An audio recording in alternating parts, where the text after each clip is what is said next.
महिलेवर जबरदस्ती शारीरिक संबंध प्रस्थापित करणाऱ्या व्यक्तीला अटक।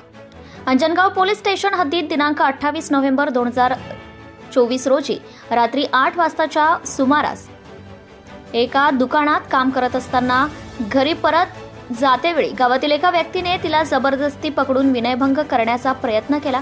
महिलेवर जबरदस्ती शारीरिक संबंध प्रस्थापित केल्याने तिच्या तक्रारीवरून काल दिनांक 13 डिसेंबर 2024 रोजी 5:30 वाजता अंजनगाव पोलीस स्टेशनमध्ये गुन्हा दाखल करण्यात आलाय। पोलिसांनी आरोपी अविनाश फिर्यादी 35 वर्ष महिला ही परिसरातील हिवरावे वय 35 वर्ष याला अटक केली असून त्याच्या विरोधात गुन्हा दाखल केलाय। फिर्यादी महिला एका दुकानात मजुरी कामावर होती। ती कामावरून परत घरी जात असताना घटनेतील आरोपी अविनाश हिवराय हा तिच्या रूम जवळ भेटायला गेला व चहा पिण्यासाठी जबरदस्ती केली अशी फिर्याद महिलेने सांगितली। तक्रारदार महिलेने त्याला नकार दिला तेव्हा आरोपीने हात पकडून रूममध्ये ओढले व तिच्याशी जबरदस्ती शारीरिक संबंध प्रस्थापित केले।